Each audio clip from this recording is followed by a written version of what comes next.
23rd Psalm. The Lord is my shepherd, I shall not want. My awareness is my Lord and shepherd. That which I am aware of being is the sheep that follow me. So good a shepherd is my awareness of being, it has never lost one sheep or thing that I am aware of being. My consciousness is a voice calling in the wilderness of human confusion, calling all that I am conscious of being to follow me. So well do my sheep know my voice, they have never failed to respond to my call. Nor will there come a time when that which I am convinced that I am will fail to find me. I am an open door for all that I am to enter. Again, I am an open door for all that I am to enter. My awareness of being is Lord and Shepherd of my life. Now I know I shall never be in need of proof or lack the evidence of that which I am aware of being.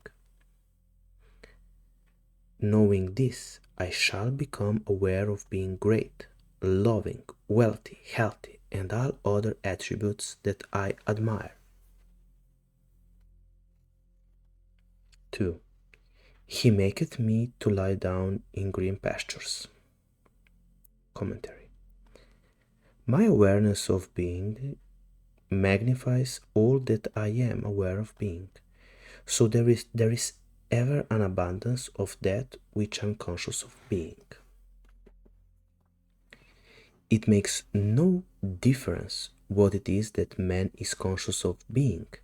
He will find it eternally springing in his world.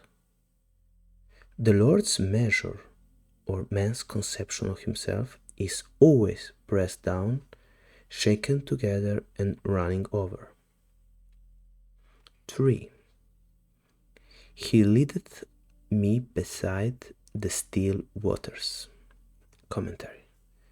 There is no need to fight for that which I am conscious of being, for all that I am conscious of being shall be led to me as effortlessly as a shepherd leads his flock to the still waters of quiet spring. 4. He restoreth my soul, he leadeth me in the paths of righteousness for his name's sake. Commentary. Now that my memory restored, so that I know I am the Lord and beside me there is no God, my kingdom is restored. My kingdom, which became dismembered in the day that I believed in powers apart from myself, is now fully restored. Now that I know my awareness of being is God, I shall make the right use of this knowledge by becoming aware of being that which I desire to be. 5. Yea, though I walk through the valley of the shadow of death, I will fear no evil, for thou art with me. Thy rod and thy staff, they comfort me. Commentary. Yes, though I walk through all the confusion and changing opinions of men, I will fear no evil, for I have found consciousness to be that which makes the confusion. Having in my own case restored it to its rightful place and dignity, I shall, in spite of the confusion, outpicture that which I am now conscious of being. And the very confusion will echo and reflect my own dignity. 6. Thou preparest a table before me in the presence of mine enemies. Thou anointest my head with oil. My cup runneth over. In the face of seeming opposition and conflict, I shall succeed, for I will continue to outpicture the abundance that I am now conscious of being. My head, or consciousness, will continue to overflow with the joy of being God. 7. Surely goodness and mercy shall follow me all the days of my life, and I will dwell in the house of the Lord forever. Because I am now conscious of being good and merciful, signs of goodness and mercy are compelled to follow me all the days of my life, for I will continue to dwell in the house, or the consciousness of being God, good forever.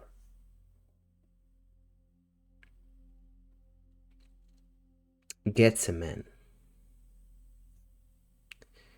Then cometh Jesus with them unto a place called Gethsemane, and said unto the disciples, Sit ye here, while I go and pray yonder. Matthew 26:36. A most wonderful mystical romance is told in the story of Jesus in the Garden of Gethsemane. But man has failed to see the life of its symbology and has mistakenly interpreted this mystical union as an agonizing experience in which Jesus pleaded in vain with his Father to change his destiny. Gethsemane is, to the mystic, the garden of creation, the place in consciousness where man goes to realize his defined objectives. Gethsemane is a compound word meaning to press out an oily substance. Get, to press out, and semen, an oily substance. The story of Gethsemane reveals to the mystic, in dramatic symbology, the act of creation.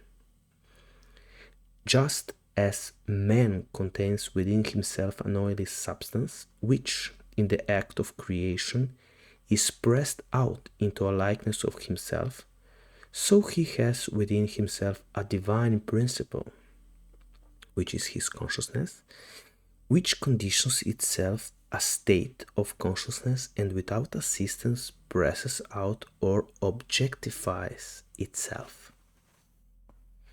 A garden is a cultivated piece of ground, a specially prepared field where seeds of the gardener's own choice are planted and cultivated. Gethsemane is such a garden, the place in consciousness where the mystic goes with his properly defined objectives. This garden is entered when man takes his attention from the world round about him and places it on his objectives. Man's clarified desires are seeds containing the power and plans of self-expression, and, like the seeds within man, these too are buried within an oily substance, a joyful, thankful attitude of mind. As man contemplates being and possessing that which he desires to be and to possess, he has begun the process of pressing out, or the spiritual act of creation. These seeds are pressed out and planted when man loses himself in a wild, mad state of joy, consciously feeling and claiming himself to be that which he formerly desired to be. Desires expressed or pressed out result in the passing of that particular desire. Man cannot possess a thing and still desire to possess it at one and at the same time. So, as one consciously appropriates the feeling of being the thing desired, this desire to be the thing passes its realize. The receptive attitude of mind, feeling and receiving the impression of being the thing desired, is the fertile ground or womb which receives the seed, or defined objective. The seed, which is pressed out of a man, grows into the likeness of the man from whom it was pressed. Likewise, the mystical seed, your conscious claim that you are that which you heretofore desired to be, will grow into the likeness of you from whom and into whom it is pressed. Yes, Gethsemane is the cultivated garden of romance where the disciplined man goes to press seeds of joy,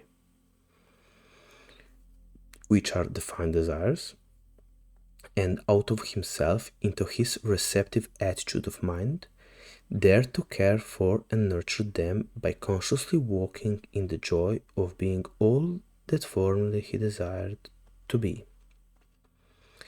Feel with the great gardener the secret thrill of knowing that things and qualities not now seen will be seen as soon as these conscious impressions grow and ripen to maturity.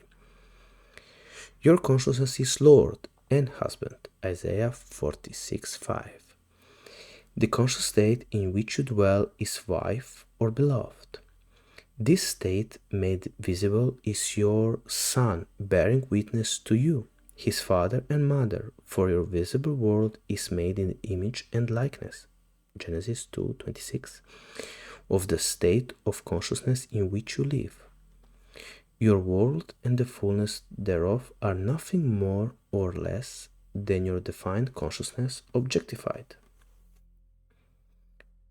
Knowing this to be true, see to it that you choose well the mother of your children, that conscious state in which you live, your conception of yourself. The wise man chooses his wife with great discretion. He realizes that his children must inherit the qualities of their parents, and so he devotes much time and care to the selection of their mother. The mystic knows that the conscious state in which he lives is the choice that he has made of a wife, the mother of his children, that this state must in time embody itself within his world. So he is ever select in his choice and always claims himself to be his highest ideal. He consciously defines himself as that which he desires to be. When man realizes that the conscious state in which he lives is the choice that he has made of a mate, he will be more careful of his moods and feelings. He will not permit himself to react to suggestions of fear, lack, or any undesirable impression. Such suggestions of luck could never pass the watch of the disciplined mind of the mystic, for he knows that every conscious claim must in time be expressed as a condition of his world, of his environment. So he remains faithful to his beloved, his defined objective, by defining and claiming and feeling himself to be that which he desires to be and to express. Let a man ask himself if his defined objective would be a thing of joy and beauty if it were realized. If his answer is in the affirmative, then he may know that his choice of a bride is a princess of Israel, a daughter of Judah, for every defined objective which expresses joy when realized is a daughter of Judah, the king of prize.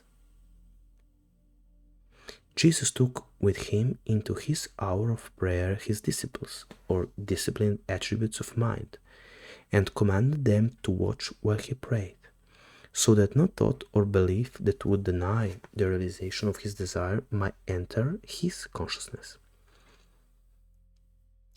So, follow the example of Jesus, who, with his desires clearly defined, entered the Garden of Gethsemane, the state of joy, accompanied by his disciplined mind to lose himself in a wild joy of realization. The fixing of his attention on his objective was his command to his disciplined mind to watch and remain faithful to that fixation. Contemplating the joy that would be his on realizing his desire, he began the spiritual act of generation, the act of pressing out the mystical seed, his defined desire.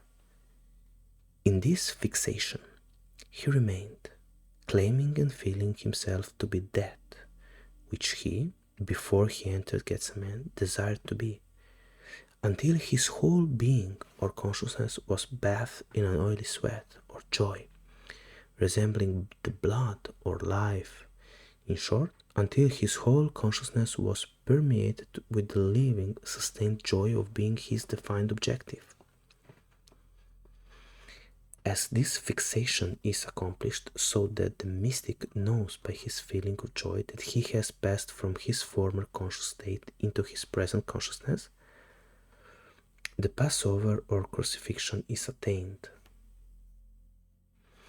This crucifixion or fixation is the new conscious claim is followed by the Sabbath, a time of rest.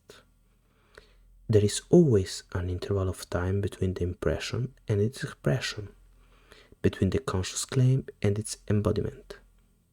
This interval is called the Sabbath, the period of rest or non-effort, or the day of entombment.